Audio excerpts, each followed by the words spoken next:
One, two, 1, 2, ready, kick it.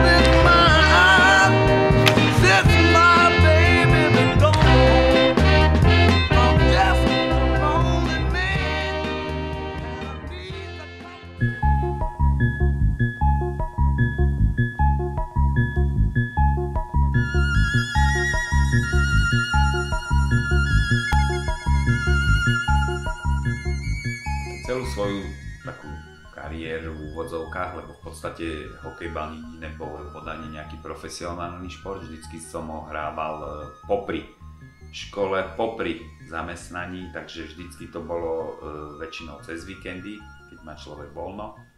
Ale každé to obdobie malo svoje čaro, keď sme boli deti, samozrejme, že sme ten hokejbal prežívali o mnoho intenzívnejšie, to bolo na tom také krásne, no a to nás potom, jak sme stárli, tak utužoval nám to kolektív a už aj keď sme boli potom starší, sme sa poženili, rástli nám deti, tak už sme sa stretávali skôr na takej báze, že si ideme zahrať, že ideme pre seba niečo spraviť, niečo zašportovať si a už to nebolo tak, že musíme vyhrať každý zápas. A keď k tomu prišli aj nejaké úspechy, aj v tej neskoršej dobe, tak to bola parádička.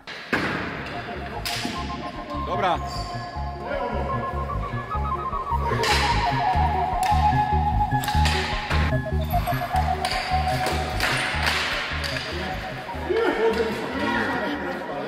Nechcem hovoriť, že vychovávala nás ulica, ale fakt sme celý čas strávili na dvore.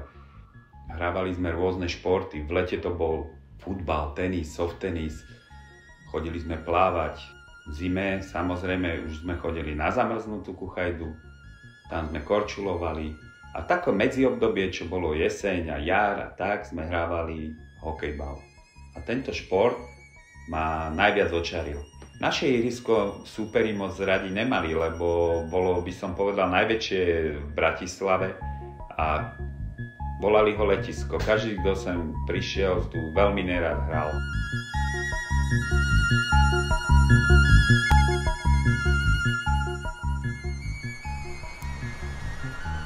Toto je to naše krásne letisko, kde sa odohrávali všetky najdôležitejšie zápasy môjho detstva. Sa na ňom podpísal zub času. Aspoň pribudla jedna nová bránka, všade boli okolo mantinely. To sú pozostatky, čo ešte moje deti, keď boli malé, som trošku opravil, aby sme tu vôbec mohli si aspoň strieľať.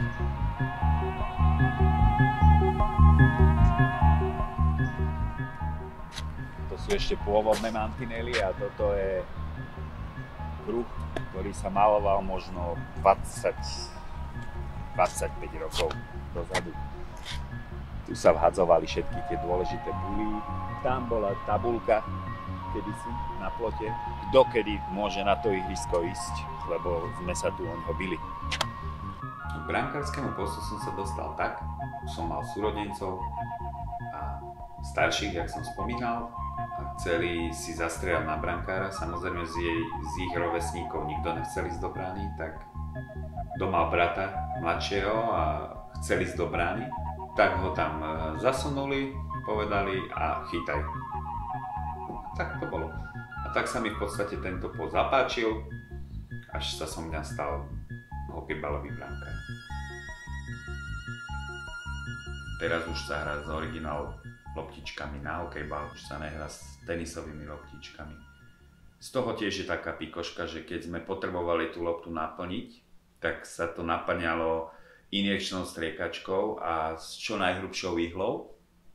A keď vždycky sme losovali, kto pôjde do lekárne to kúpiť, lebo vyzeralo to dosť tak smiešno, keď sme pýtali čo najväčšiu striekačku a čo najväčšiu injekciu, aby sme tam vedeli tú vodu strieknúť, tak vždycky mali z nás trošku srandu. No, nebolo to celkom príjemné, keď sme boli jak malé deti, ale Ale vždy nám tá lekárnička, pani lekárnička vždycky nám pomohla a dala nám nejaké injekcie a striekačky, takže sme si to vedeli napustiť.